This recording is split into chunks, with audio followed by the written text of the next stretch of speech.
Olá pessoal, eu sou o professor Robson aqui do Personal Educa de Matemática 2 e nessa aula a gente vai começar a falar de geometria espacial, né? Primeiros conceitos básicos de geometria espacial, que é envolvendo a tal da geometria de posição. Geometria de posição é um assunto bem introdutório que é para a gente ter noção do que se estuda na geometria espacial. Geometria espacial está no mundo 3D, né? Então você sai do plano, que era só a lousa, e você sai para o 3D, você ganha profundidade, né? Então, geometria espacial estuda esses conceitos que estão no 3D, ok? Bom, e aí a gente tem alguns conceitos a mais, por exemplo, o conceito de plano, que a gente não tinha antes lá na geometria euclidiana plana.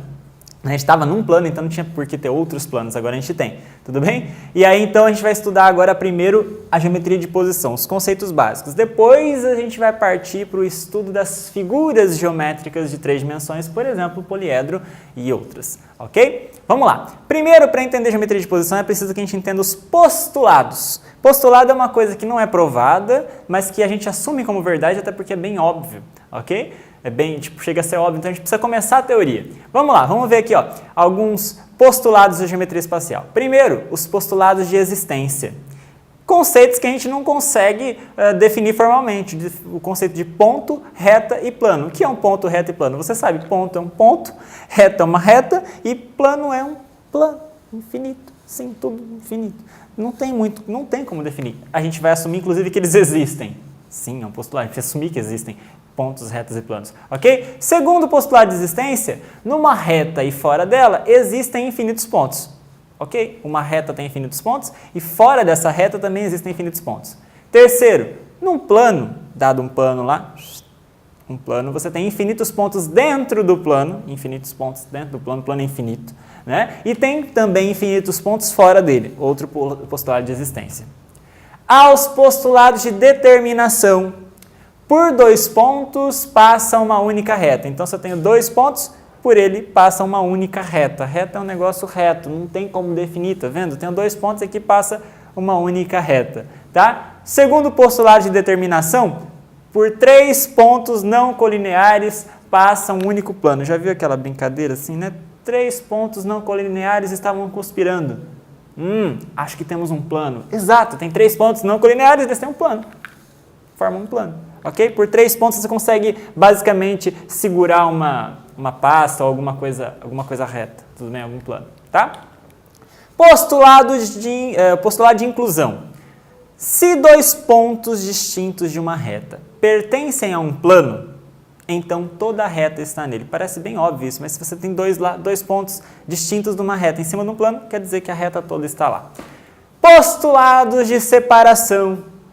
Uma reta divide um plano em 2 metades. Essas 2 metades se chamam semiplanos. Da mesma forma, um plano divide um espaço em 2 metades, chamados semi-espaços. Ok? Esses são os postulados de separação. Existem semiplanos, 2 semiplanos definidos por uma reta e existem 2 semi-espaços divididos por um plano. Ok? Postulado de intersecção. Se você tem 2 planos distintos, ou que seja, né, 2 planos quaisquer, e eles têm um ponto em comum, você consegue achar um ponto que está em comum entre eles, então eles têm mais do que um ponto em comum. Eu tenho certeza que há uma reta em comum entre eles. Então, postulado de intersecção, se 2 planos distintos têm um ponto na intersecção, então eles têm uma reta em comum. Tudo bem? Bom, esses postulados, né, foram os postulados aí básicos da geometria de posição para a gente entender como é que essas estruturas reta, plano e ponto se interagem aí no espaço. Agora vamos comparar coisas. Posição relativa entre retas. Se eu tenho 2 retas, como que elas podem interagir? Bom, 2 retas elas podem ser paralelas, ok? Quando elas são paralelas? Quando não há ponto em comum entre elas e elas estão no mesmo plano, tá? Elas precisam estar no mesmo plano, agora que a gente está no mundo 3D, elas estão no mesmo plano e não há ponto em comum entre elas, ok? Tudo bem? Outra posição relativa entre retas é a seguinte, elas podem ser concorrentes, elas se encontram num único ponto. Outra posição, elas podem ser exatamente iguais, aí não tem graça, elas são coincidentes. E, por fim, no mundo 3D, a gente ganha uma opção a mais de posição entre retas que a gente não tinha no mundo plano. Pode ter uma reta aqui e ter uma outra que passa em outro plano. Não estão no mesmo plano. Retas reversas. O que são retas reversas? São retas que não têm ponto em comum, e estão em planos diferentes, ok? Não há um único plano que as contém. Portanto, essa é uma definição diferente para você. Retas reversas, eu tenho uma reta aqui na lousa e uma reta que corta a lousa, por exemplo, mas que não corta essa reta que está na lousa. Tudo bem? Então, retas reversas. A gente também pode ter interação entre plano e reta. Como que um plano e uma reta interagem? Bom, uma reta ela pode ser paralela ao plano, ou seja, ela não corta o plano de maneira alguma. Okay? Então, ela não tem intersecção com o plano. Uma reta é paralela ao plano. A reta ela pode estar contida no plano, ou seja, em cima do plano. Ela está dentro do plano, ou seja, há dois pontos delas que estão no plano. Ok? E, por fim, uma reta ela pode ser secante ao plano, ela pode cortar o plano. Ok? Mas cortar num ponto só. Ela corta e vai embora. Tudo bem? Então, reta secante ao plano é uma maneira. Então, essas são as três maneiras como uma reta e um plano interagem. Por fim, como dois planos se interagem? Bom, dois planos podem ser paralelos. Quando? Quando não há ponto em comum entre eles. Aí, nesse caso, qualquer reta desse primeiro plano aqui de cima possui uma reta no plano de baixo que é paralelo a ela. Ok? Então, dois planos são paralelos quando eles não possuem ponto em comum. Dois planos são concorrentes quando há um ponto em comum entre eles. E como nós vimos agora há pouco num dos postulados, se tem um ponto em comum, então tem uma reta em comum. Planos concorrentes, você tem uma reta em comum entre eles. Planos coincidentes é quando eles são exatamente iguais. Um está em cima do outro. Os planos são exatamente iguais, são coincidentes. Isso é posição relativa entre planos, ok? Bom, outra noção interessante que a gente precisa aqui na geometria de posição é a noção de perpendicularidade. Duas retas, quando elas são ortogonais? Bom, duas retas são ortogonais quando elas fazem 90 graus, mas elas podem estar à distância, tá vendo? Tem uma reta aqui na frente, outra aqui atrás, e elas fazem 90 graus. O ângulo entre elas, ó, é 90 graus, elas são retas. Se eu conseguisse pegar essa reta aqui atrás e juntar essa aqui na frente, elas fariam um ângulo de 90 graus num plano. Tudo bem? Então, mesma distância, eu consigo projetar ela aqui e fazer 90 graus. Retas ortogonais, quando elas fazem 90 graus, mesmo sendo reversas. Ok? Ortogonais. Retas perpendiculares, qual que é a diferença? Bom, para ser perpendicular, ela tem que ser ortogonal, mas não basta. Ela tem que estar grudada na outra, ela tem que ser concorrente à outra. Então, quando duas retas são perpendiculares, quando elas são concorrentes e o ângulo entre elas é 90 graus. Veja, ortogonais, mesma distância, fazendo 90 graus, concorrentes, perpendiculares, quando elas são concorrentes e fazem 90 graus, ok? Veja aí nessa figura, você tem um cubo, essas duas retas azuis são ortogonais, porque elas fazem 90 graus, mesmo uma estando num plano e a outra na outra, tudo bem? E as retas vermelhas são perpendiculares, porque além de fazer 90 graus, elas se encontram, se cruzam num ponto, são concorrentes, ok? Bom, quando que uma reta e um plano são perpendiculares? É bem óbvio isso. Imagina que meu braço é uma reta, então eu coloco ele aqui com relação ao plano da lousa. Eu estou meio de lado aqui, né? Não está muito legal. Aqui não é uma posição de perpendicularidade. Agora, quando meu braço ele corta o plano fazendo 90 graus, ó, em pé, corta em pé como se a lousa fosse o chão e eu estivesse em pé em cima desse chão, com o braço, né? Então, nessa situação, você tem uma reta perpendicular ao plano. O que é uma reta perpendicular ao plano? Então, portanto, é uma reta que faz 90 graus com esse plano. Ou seja, que faz 90 graus, ou que é ortogonal a todas as retas desse plano. Ok?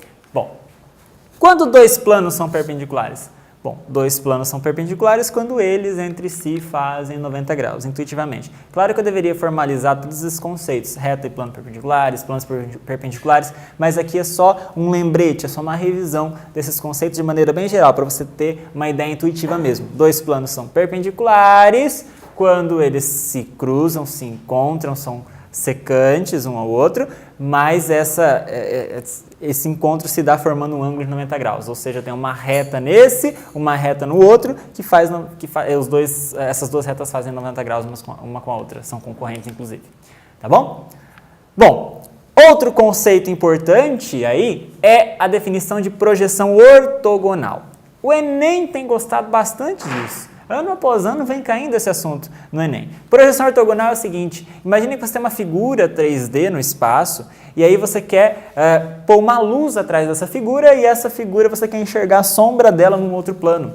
Isso é uma projeção ortogonal. Então imagine que eu tenho uma figura aqui, eu ponho uma luz aqui atrás, eu quero enxergar a sombra dela, uma sombra reta na verdade, nela aqui atrás na lousa.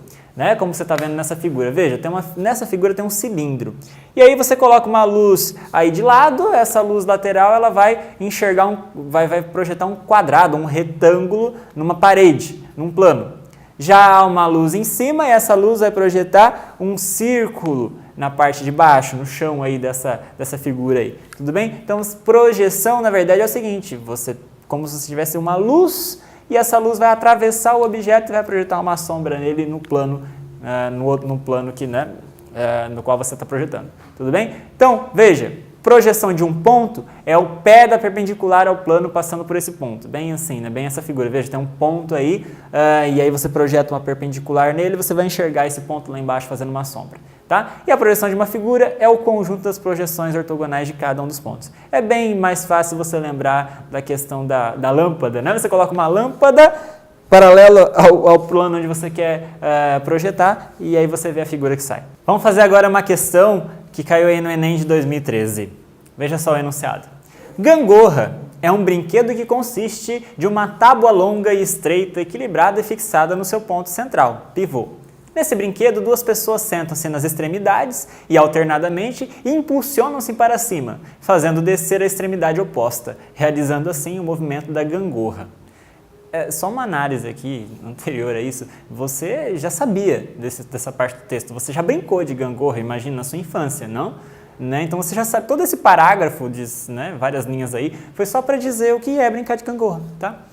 Agora, considere a gangorra representada na figura, em que os pontos A e B são equidistantes do pivô.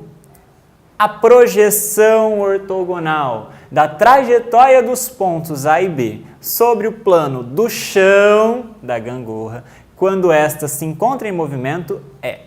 Bom, pessoal, eu fiz o desenho aqui. Você tem aí o mesmo desenho que foi dado no enunciado, tem um ponto A, tem uma pessoa aqui no ponto A, tem uma pessoa aqui no ponto B. E aí, claro, essa gangorra está equilibrada no pivô e ele diz pra gente que essa distância é igual a essa aqui, tá? Claro, o tamanho aqui e aqui é igual. Bom, essa gangorra, você sabe que a pessoa, a pessoa B, ela está em cima, ela vai descer. Ela vai vir aqui para baixo, no final nessa linha tracejada preta aqui. Né? Então ela vai vir aqui para baixo, enquanto a pessoa A vai subir, claro. Você já sabe como é que brinca de gangorra, né? Bom, claro, esse tamanho aqui, ele é igual ao tamanho de cima, né? Claro, a cada posição, imagine que o ponto B, ele desceu. Como é que ele desceu? Ele desceu fazendo uma circunferência. Por que a gente sabe que é uma circunferência? Porque a tábua tem o mesmo tamanho aqui. Qual é a figura geométrica plana em que todos os pontos estão equidistantes ao centro? A um ponto? É a circunferência. Então, isso daqui forma um arcozinho de circunferência. Forma um arco de circunferência. Bom, esse arco de circunferência, você já está olhando para isso já, e você já deve ter percebido aí nas alternativas, né? Vamos ver as alternativas aí, ó. Ele pergunta a projeção e ele te dá as alternativas. E aí você já deve ter visto esse desenho que eu fiz aqui e já chutar a alternativa C, ou pelo menos dizer a alternativa C. Por quê? Porque a pessoa que está no A aqui também ela vai subir, né? Forma arco de circunferência. Então você está vendo que figura? Você está vendo essa daqui, né? Como se fossem dois arcos de circunferências, um aqui e outro ali. Cuidado. A pergunta foi: qual é a projeção ortogonal da gangorra no chão? No plano do chão. Veja, a luz, ela tem que estar aqui em cima, tá? A luz é em cima. Eu tenho que colocar a luz em cima da figura. O que eu vejo, né? Bom, eu vejo exatamente essa figura aqui. Tudo bem? Eu vejo um tracinho aqui e outro aqui. Porque, na verdade, a luz está em cima. Aqui ficou meio ruim, mas... Ó. A luz está em cima, então você projeta a luz aqui, a luz vai fazer você enxergar o quê? Um tracinho aqui embaixo. Claro que essa figura, esse exemplo aqui não está no mundo 3D, está no mundo 2D para a gente, mas já dá para entender a noção de projeção, tudo bem? Então veja, tem ali o movimento que a gangorra faz de circunferência ou de arco de circunferência, porém projetado aqui embaixo dá um pedacinho aqui, outro pedacinho aqui, dá uma figura assim, né? Pedacinho aqui, outro pedacinho aqui. Isso daí é claro, A aqui, B aqui, é a alternativa B, respondendo uma questão do Enem. Vamos ver essa questão agora do ITA. É uma questão bem teórica mesmo, relacionada a esses assuntos de geometria de posição que a gente viu agora. Qual das afirmações abaixo é verdadeira? Item A. 3 pontos distintos 2 a 2 determinam um plano. Vamos analisar já a alternativa A para ver se é verdadeira ou falsa. 3 pontos distintos 2 a 2 determinam um plano? Ou seja, se eu tenho 3 pontos, há um plano? Você deve lembrar que agora há pouco eu disse para você que 3 pontos não colineares determinam um plano. Agora, veja só, imagina que eu tenho uma reta e esses 3 pontos estão em cima dessa reta. Eles não são distintos, 2 a 2? Se eu pegar 2, eles não são todos distintos? Os 3 são distintos?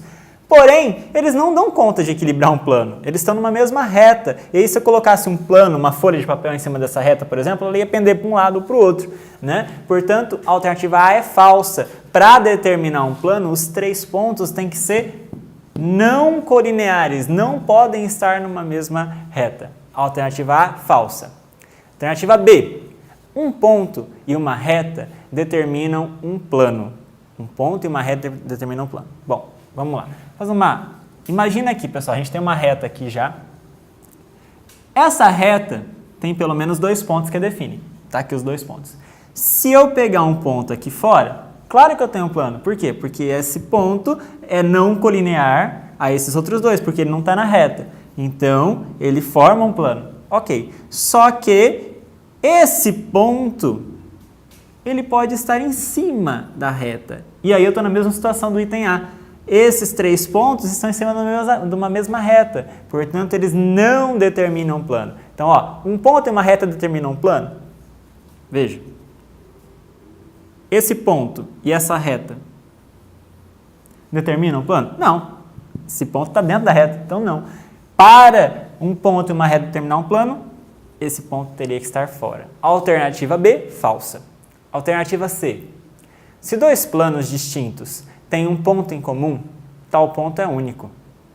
Olha, lembram dos postulados que nós vimos agora há pouco? Se tem 2 planos e eles têm um ponto em comum, então eles têm uma reta em comum. Alternativa C, rapidamente a gente vê que é falsa. Alternativa D. Se uma reta é paralela a um plano e não está contida nesse plano, então ela é paralela a qualquer reta desse plano. Se uma reta, vamos aqui, ó, tem um plano.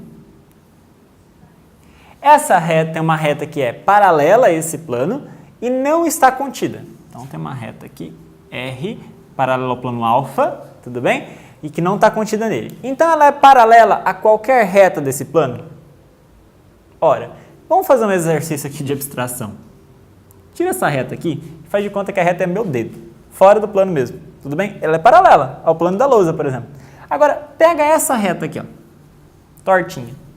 Está parecendo para você que a direção do meu dedo é uma reta paralela com essa reta torta aqui? Claro que não, né? Elas são reversas, mas não são paralelas. Portanto, o item D também é falso. Logo, a alternativa E é correta, mas vamos ver por quê. Se alfa é o plano determinado por 2 retas concorrentes, R e S, então toda a reta M desse plano, que é paralela a R, não será paralela a S. Vamos fazer aqui, ó. Tenho aqui um plano, e aí eu tenho 2 retas, R e S, concorrentes, ok? Agora você pega uma reta desse plano que é paralela a R. Então, pega aqui, por exemplo, essa. Ela não vai ser paralela a S? Não. Se ela é paralela a R, então ela sempre vai acabar cortando a reta S, ela vai ser sempre concorrente com a reta S. Portanto, a alternativa E é a alternativa correta. Isso encerra esse exercício bem teórico do ITA, resumindo essa parte de geometria de posição. Bom, pessoal, agora a gente vai falar o que são poliedros. Daqui para frente a gente vai estudar alguns tipos de poliedros. O que são poliedros? Poliedros são figuras geométricas que Basicamente, eu vou dizer uma definição bem grosseira, como essa que está escrito aí no slide. Sólido é um sólido geométrico cujas faces são polígonos planos, ou seja, é uma figura formada por polígonos. E esses polígonos conectados dão uma figura 3D, fechadinha, bonitinha. Tá? Estou dando uma definição bem grosseira mesmo, porque a definição bonitinha, formal, é bem complexa, não vale a pena a gente perder tempo com ela aqui agora.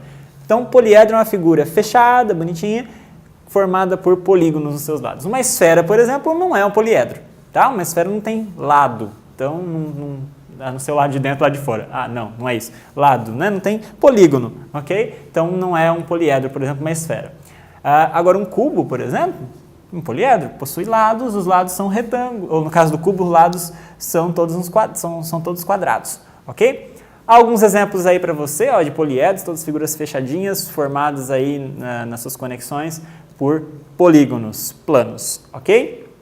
Bom, quais são os elementos básicos de um poliedro? Um poliedro ele sempre possui face, aresta e vértice. Então, ó, vértice é um ponto que conecta duas arestas. Então, aresta é um segmentinho e face é todo um lado, basicamente, desse poliedro, ok? Então, você tem aí os conceitos de face, parte de um plano, aresta, parte de uma reta, ou seja, um segmento, e vértice, um ponto que conecta arestas, ok? Como você vê aí nessas figuras aí, ok? É importante que a gente saiba diferenciar o que é um poliedro convexo e um poliedro não convexo. Um poliedro convexo é tipo cubo. Se eu pegar quaisquer dois pontos dentro do cubo, eu consigo ligar eles por uma reta. É bem forçado aqui, né? Quaisquer dois pontos no cubo, eu consigo ligar eles por uma reta, um segmento, e esse segmento está dentro do cubo. Tipo essa figura aqui, ó. Olha só, eu tenho um ponto aqui e outro aqui, e aí eu consigo ligá-las por um segmento de reta, e esse segmento fica dentro. Tudo bem? Dentro da figura. Isso é um poliedro convexo. Se para quaisquer dois pontos eu conseguir fazer isso, isso caracteriza um poliedro convexo. Agora, veja essa figura aqui em cima. Se eu pegar um ponto aqui nesse plano e outro aqui e ligá-los por um segmento, esse segmento passa fora desse poliedro. Isso caracteriza um poliedro que é não convexo. Tá? Então, se para quaisquer pares de pontos dentro de um poliedro eu consigo ligá-los por um segmento, esse segmento está dentro, nós chamamos esse poliedro de poliedro convexo. Caso eu ache um contra-exemplo, ou seja, dois pontos que quando eu ligá-los o segmento fica fora, eu tenho um poliedro não convexo. Por que essa definição é importante? Porque para poliedros convexos vale a chamada relação de Euler. O que ela me diz? Ela me diz que o número de vértices mais o número de faces de um poliedro convexo é igual ao número de arestas mais 2. Veja essa fórmula que bonitinho. V mais F igual a A mais 2. Eu diria assim, não é um convite, tá? É só para você lembrar da fórmula. Vamos fazer amor a 2. Vértices mais faces é igual a arestas mais 2. Ok? Tudo bem? Veja. Então, todo poliedro convexo, tipo esses que estão aparecendo aí nessa imagem para você, vale essa fórmula. O número de vértices, por exemplo, ali no cubo. 1, 2, 3, 4, 5, 6, 7, 8 vértices, mais quantas faces? Essa da frente, a de trás 2, a de cima e de baixo 4, a dos lados vai para 6. Então, 8 mais 6 dá 14. Tá, arestas, quantas eu tenho? 1, 2, 3, 4 aqui em cima, 5, 6, 7, 8 aqui embaixo, e as dos cantos já dá 12. Portanto, eu tenho 12 arestas, mais 2, 14 também. Tudo bem? Vamos fazer amor a 2. Tudo bem? Então, isso vale sempre que o poliedro for convexo. Bom, uma questão aí agora da FUVEST. Quantas faces tem um poliedro convexo com 6 vértices e 9 arestas? Desenhe um poliedro que satisfaça as condições. Você deve estar achando estranho porque você deve estar falando, mas poxa, mas FUVEST, sério, FUVEST fez isso? Sim, FUVEST fez isso, não é difícil, pode acreditar. Vamos resolver isso aqui, ó, rapidinho, ó. Veja, quantas faces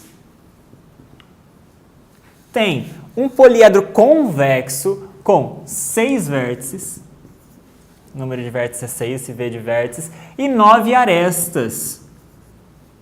Poxa, eu tenho o número de vértices de arestas de um poliedro convexo? Como é que faz para descobrir o número de faces? Claro, relação de Euler. Vamos fazer igual amor a 2. Vamos ver de vértices, 6 vértices, face é o que eu quero descobrir, arestas eu tenho 9 mais 2, 6 mais f é 11. Que número que eu somo com 6 e que faz dar 11? Claro, 5. Eu tenho 5 faces nesse poliedro convexo. Olha que tranquilidade nessa questão da FUVEST. Aí a grande questão é a segunda parte, né? Desenhe um poliedro que satisfaça as condições. Bom, aí você tem que ficar tentando, rabiscando de um lado para o outro, mas veja só essa figura aqui, ó. Faz um triângulo aqui, segue outro triângulo aqui, faz até um esforço ali para você enxergar a parte de trás, e você conecta. Vamos fazer até um pouquinho mais torto aqui, ó. Faz essa daqui, lá atrás, e conecta essas figuras. É meio zoado, eu sei, né? Mas, ó, lá atrás. Você enxerga isso, vamos pontilhar aqui para você entender que isso aqui está na parte de trás. Ó. Veja essa figura, tá vendo? Você tem uma face aqui e outra ali, duas. Uma na frente, outra atrás, 3, e a de baixo, 5 faces. E aí você pode perceber que essa figura satisfaz todas as condições. Tem 6 vértices e tem 9, 3 aqui, 3 aqui, 3 aqui, 9 arestas. Outra questão agora, pessoal, questão da Cesgran-Hill também envolvendo a relação de Euler. Um poliedro convexo, veja, poliedro convexo, relação de Euler, beleza, posso usar se eu quiser. É formado por 80 faces triangulares e 12 pentagonais. Qual é o número de vértices desse poliedro? Então vamos lá. Ó, 80 faces triangulares e 12 faces pentagonais. Então quer dizer, tem um poliedro, uma figura estranha que eu não vou conseguir desenhar de maneira alguma. Tem 80 faces triangulares e 12 pentagonais. Sei lá, uma figura estranha, tudo conectado, esses polígonos todos, né? E forma lá uma figura 3D. Não adianta você tentar desenhar, não vai ser muito fácil não, tá? 80 triângulos é muita coisa, tá? Agora a questão é, como é que eu vou descobrir o número de vértices? Bom, você deve concordar comigo que o número de faces é rápido e fácil, né? Eu tenho 80 faces triangulares e 12 pentagonais, não tem mais nenhuma. Então eu tenho 92 faces, tranquilo. Será que eu consigo o número de arestas? Porque se ele está me perguntando o número de vértices, é porque talvez eu consiga descobrir o número de arestas. Sim, eu consigo. Que jeito? Pessoal, não tem 80 faces triangulares? Cada triângulo não tem 3 lados, ou seja, vai contribuir com 3 arestas desse poliedro? Então, eu tenho 80 vezes 3, 240 arestas conectando esses triângulos. Tudo bem? E aqui também eu tenho pentágonos, e cada pentágono tem 5 arestas. Então, eu tenho 12 pentágonos, cada um contribuindo com 5 arestas. Então, eu tenho 60 arestas envolvendo essas faces pentagonais. Claro, se eu somar as arestas compostas no triângulo e as arestas dos pentágonos, eu tenho 300 arestas. Só que não coloque 300 arestas aqui, porque é o seguinte, imagine que eu tenho lá um triângulo e esse triângulo se conecta lá com um pentágono, por exemplo. Claro, isso é uma figura, imagina, faz uma abstração aqui, é 3D, não está no mesmo plano, é 3D, está meio viradinho isso aqui. Essa face aqui, ela está tanto no triângulo quanto no pentágono. Portanto, eu contei ela 2 vezes. Eu contei ela aqui na hora que eu contei as arestas de triângulos e contei ela quando eu contei as arestas de pentágonos. Isso vai acontecer para todas as arestas. Cada aresta dessa figura, ela está em 2 polígonos ao mesmo tempo. Portanto, para tirar esse problema, eu vou dividir por 2. Cada uma das 300 arestas, ela está, na verdade, representando uma só. Então, eu tenho 150 arestas. Eu tenho 150, não 300. Tudo bem? Porque cada aresta aqui foi contada 2 vezes. Tenho 150 arestas. Claro, como é que faço para descobrir o número de vértices agora que eu tenho o número de faces de arestas? Relação de Euler, porque o poliedro é convexo. Vamos fazer amor a 2. Vértices mais 92 faces é igual a 150 arestas mais 2. V mais 92 dá 152. Que número que eu somo com 92 para dar 152? 60. Eu tenho 60 vértices nesse poliedro convexo, alternativa B. Ok? Tudo bem? Esse é um exemplo mais elaboradinho de como usar a relação de Euler. Bom, seguindo nesse assunto, há mais uma observação que precisa ser feita. Duas, na verdade, né? A primeira é o seguinte, a soma dos ângulos das faces, cada face, se eu pegar todos os ângulos das faces de um poliedro convexo e somar, a soma é representada por essa fórmula aí, ó. S é igual a V menos 2 vezes 360 graus, onde V é o número de vértices desse poliedro convexo, ok? Então, no poliedro convexo, a soma dos ângulos de cada uma das faces, se eu somar os ângulos de cada uma das faces, a soma de todos os ângulos das faces dá V menos 2 vezes 360. É uma fórmula menos usual, mas vamos lembrar dela aí. Por fim, o que são poliedros regulares? Esse é um nome que você pode ver por aí. O que é um poliedro regular? Existem apenas 5 deles, isso que é interessante. Um poliedro regular é aquele que possui, veja só nesse texto aí, ó, cujas faces são polígonos regulares e congruentes. Ou seja, imagina que eu peguei aqui um triângulo equilátero, que é um polígono equilátero, né? É um polígono regular. Tá? Com esse triângulo, eu faço cópias dele, iguaizinhas a ele, e com ele eu tento formar um poliedro. Será que é possível? Será que eu consigo formar um poliedro que tem faces compostas por esse triângulo equilátero? Sim, é o tetraedro. Então, olha, e mais do que isso, eu quero mais do que isso. Eu quero também, ó, veja a segunda parte aí, ó, no qual em todos os vértices concorre o mesmo número de arestas. Portanto, ó, vamos pegar essa figura aqui, já que eu falei do triângulo, né? Olha só. Essa figura, o tracejado é lá no fundo, tá vendo? Você tem aqui uma figura que a gente chama de tetraedro. Tem aqui, ó, 4 vértices. As faces todas são triângulos equiláteros iguais. Então, esse triângulo que você está vendo aqui na frente está lá atrás, aqui do lado e aqui embaixo, tá? Todos os triângulos iguais, equiláteros, têm a mesma medida. Bom, o que a gente pode perceber disso? É que, além disso, nesse vértice, quantas arestas chegam nesse vértice? Uma aqui, 2 aqui e outra lá atrás, 3. Nesse vértice, 1, 2, 3. Nesse vértice, 1, 2, 3. Nesse vértice, 1, 2, 3. Em todos os vértices, vai o mesmo número de arestas, concorre o mesmo número de arestas. Então, o que é um poliedro regular? É um poliedro em que suas faces são cópias de um mesmo polígono regular, que são cópias iguaizinhas, idênticas desse polígono regular, e em cada vértice bate o mesmo número de arestas, ok? Isso é um poliedro regular.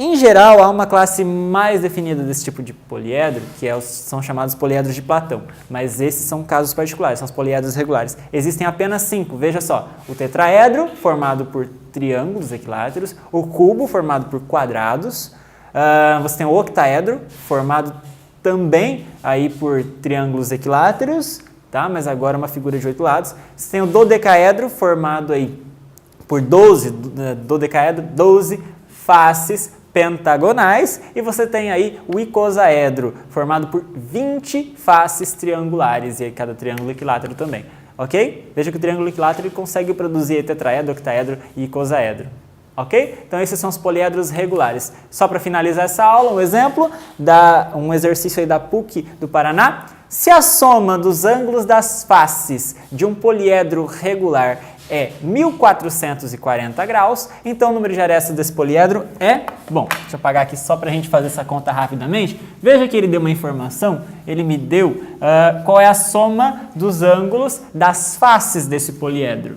Então, ó, inclusive falou que o poliedro ele é regular, mas se o poliedro é regular, ele é convexo, tudo bem? Então, se ele é regular, então ele é convexo, se ele é convexo, então vale a relação de Euler. E vale também aquela forma da soma dos ângulos internos das faces do poliedro ser V menos 2 vezes 360 graus. Portanto, a soma é 1440. Isso daqui dá V menos 2 vezes 360. Ok? Passando 360 aqui dividindo, 1440 dividido por 360 é V menos 2. 1440 dividido por 360 dá 4. Isso dá V menos 2. Passando 2 para o outro lado, a gente tem V igual a 6. Esse poliedro regular tem 6 vértices. Qual é o poliedro regular que tem 6 vértices? Vejam que só tinha 5 exemplos. Tinha o tetraedro que tinha 4 e tinha Lembra tinha o cubo tinha 8, tem 8 vértices, né? Lembra? Nós vimos agora há pouco, tudo bem? E nós vimos também que o octaedro, lembra do octaedro? Tinha lá na figura? Você tinha lá um triângulo conectado ali, você tinha aqui no desenho não vai ficar um pouco estranho, mas mais ou menos assim. Um balãozinho, né? Tinha um balãozinho. E ainda tinha face lá atrás, né? Meio estranho, mas isso daí. Lembra que tinha o octaedro. O octaedro ele é formado por triângulos equiláteros, claro. E veja, quantos vértices você está vendo? 1, 2, 3, 4, 5, 6. 6 vértices. Os outros 4 poliedros regulares, veja, só tem 5. Você tem que olhar para os 5 e ver que só tem um que tem 6 vértices. E esse é o octaedro. Tudo bem? E quantos? E veja, qual é o número de arestas? 1, 2, 3, 4 lá atrás, 5, 6, 7, 8 aqui na frente, 9, 10, 11, tem uma aqui na frente, 12 arestas. Alternativa A. Veja, pessoal, não deu para usar a relação de Euler aqui porque eu não tinha o número de faces. Tudo bem? Agora, eu precisei olhar para todos os poliedros regulares, ver, localizar que o poliedro regular, que tinha 6 vértices, era o octaedro, e aí, portanto, o número de arestas é 12. Ok? Isso encerra essa questão, encerra essa aula. Bons estudos, a gente se vê na próxima.